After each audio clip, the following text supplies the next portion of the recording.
नमस्कार। जीवी गुरुकुल के सांध्यकालीन सत्र में एक बार फिर से आपका हार्दिक अभिनंदन है।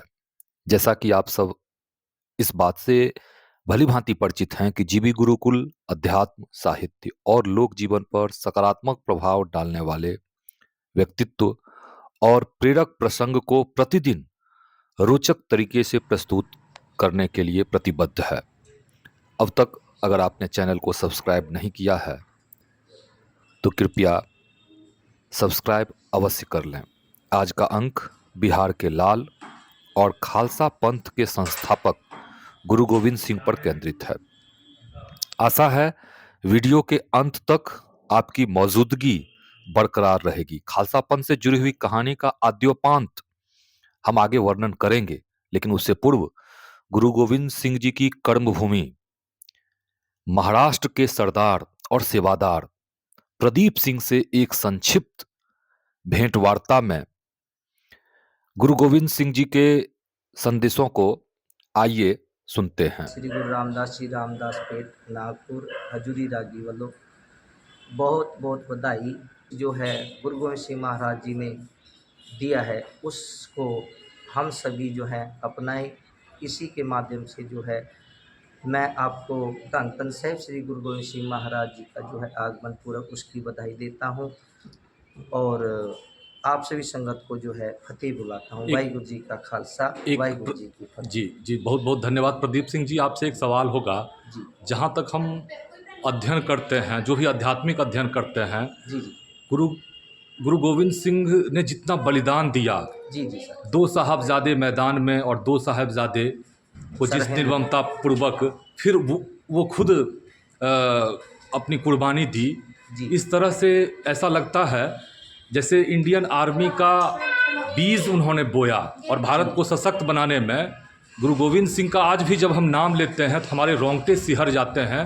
नई पीढ़ी के लिए आज के संदर्भ में क्या संदेश है उनका?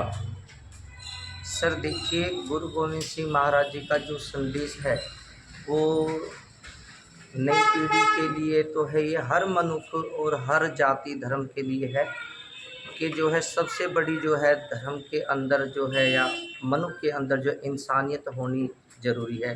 क्योंकि उस टाइम पे जो गुरु साहब ने जो जंग की हैं या कोई लड़ाइयाँ लड़ी हैं, वो खाली उन्होंने अपने लिए नहीं या अपने धर्म के लिए नहीं, उन्होंने खाली जो लड़ाई लड़ी हैं और जो जंगें की हैं उन्होंने वो सिर्फ इंसानियत के लिए की हैं। उसमें जो है क्योंकि उस टाइम पे कुछ मुसलमान लोग भी जो थे उन्होंने भी जो है अपना सूबे का साथ नहीं दिया और गुरु गोविंद सिंह जी के साथ में वो लोग खड़े रहे, उनके बच्चों की तरफदारी करते रहे। तो इसीलिए जो है गुरु गोविंद सिंह महाराज जी ने जो है हमेशा ही मनुष्य को, हर एक मनुष्य को जो है इंसानियत का ही पाठ पढ़ाया कि मनुष्य के अंदर जो है इंसानियत हमेशा बनी रहनी चाहिए। एक और प्रसंगवश प्रदीप सिंह जी आपसे सवाल होगा। जी बिहार में हिंदी भाषा एवं साहित्य में पहला पद जो है जी वो पढ़ाई जो होती है गुरु नानक जी के पद से वहाँ बच्चे शुरू करते हैं। राम नाम बिरथै जग जनमा, बिखु खावे बिखु बोले, निफल मटी भ्रमना। राम के नाम के बिना सब जीवन व्यर्थ है और जो कुछ भी खाते हैं बिना उनका नाम लिए हुए वह विष के समान हो जाता है।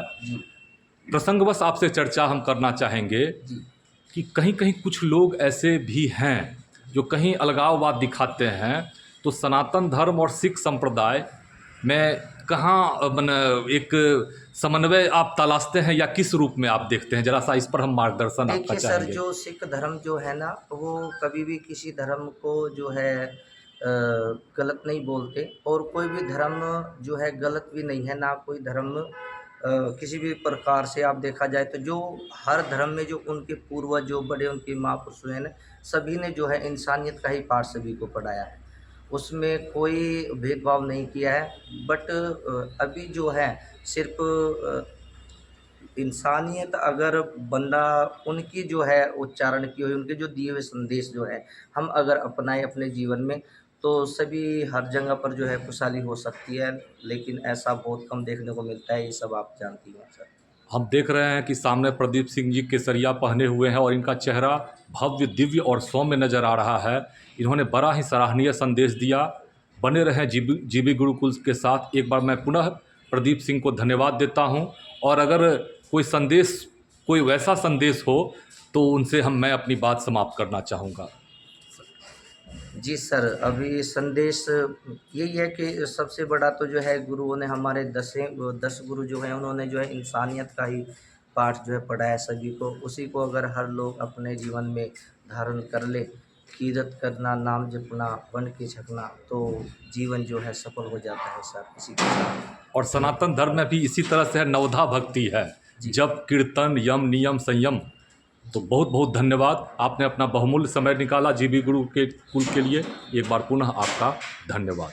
जी सर, वाहिगुरु जी का खालसा, वाहिगुरु जी की फतेह। चलिए अब सीधे वाहेगुरु की खालसा, वाहेगुरु की पंथ की स्थापना से जुड़ी एक रोचक कहानी को देखते हैं। एक बार वैशाखी के मेले में गुरु गोविंद सिंह ने सभी सिखों को इकट्ठा किया। फिर एक बड़े चबूतरे पर चारों तरफ से कनात यानी शमियाना खड़ी करवाई और उसके भीतर कुछ बकरे बंधवा दिए। इसके बाद वो तलवार खींचकर बाहर निकले और बोले कि धर्म की रक्षा के लिए मां चंडी बलिदान चाहती हैं। तुम में से जो भी धर्म की रक्षा के लिए प्राण त्यागने के लिए तैयार है वो आगे आए। मैं अपने हाथों से मां चंडी के आगे उसका बलिदान करूंगा। गुरु की ललकार पर निर्भीक, निडर और शौर्य की भावना से बलिदानी व्यक्ति एक एक कर आगे आने लगे। गुरु गोविंद सिंह एक एक कर उसे शामियाने यानी कनात के अंदर ले जाते, फिर खून से सने तलवार लेकर बाहर निकलते। पर 5 लोगों के बाद किसी में आगे आने की हिम्मत नहीं हो सकी। इसी दौरान गुरु गोविंद सिंह ने 5 व्यक्ति को कनात से बाहर निकाले।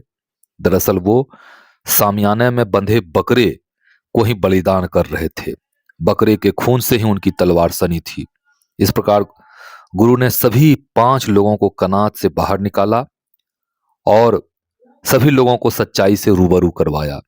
फिर गुरु गोविंद सिंह ने उद्घोषणा की, ये 5 प्यारे धर्म के खालिस अर्थात शुद्ध सेवक हैं और इन्हें लेकर ही मैं खालसा पंथ की स्थापना करता हूं, खालसा पंथ की नींव डालता हूं। इस प्रकार गुरु गोविंद सिंह ने ही खालसा पंथ की स्थापना की। सबसे बड़ी बात तो यह है कि सिखों को पगड़ी बांधने की प्रथा की शुरुआत भी गुरु गोविंद सिंह ने ही आरंभ की। इतना ही नहीं, सिख धर्म में 5 ककारों को भी गुरु गोविंद सिंह ने ही अनिवार्य माना। इस पर सरसरी व सूक्ष्म निगाह डालकर इन प्रतीकों को अनिवार्य बना दिया। ये 5 ककार हैं: कंघी बाल सुलझाने के लिए, कच्छा फुर्ती और ब्रह्मचर्य के लिए, कड़ा यम नियम और संयम के लिए, कृपाण आत्मरक्षा के लिए, केश अर्थात बाल बढ़ाकर रखने की परंपरा प्रायः सभी गुरुओं में है। वास्तव में खालसा पंथ इंडियन आर्मी का बीज रूप है। सिख रेजिमेंट इन्हीं बीज का विस्तारित स्वरूप है। गुरु गोविंद सिंह ने जिस खालसा पंथ की स्थापना पंज प्यारे से की थी, वह भी भारतीय एकता का बेजोर उदाहरण है।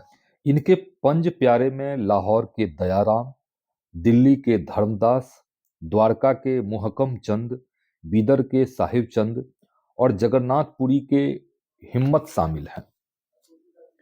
इस प्रकार हम देखते हैं कि खालसा पंथ के पंज प्यारे में भारतीय विविधता का सुंदर समन्वय हुआ है। अंत में मैं एक बार पुनः अपने पुराने मुहावरे से अपनी बात समाप्त करना चाहता हूं, सरदार जी हैं जहां, तंदुरुस्ती है वहां। इस अंक में इतना ही।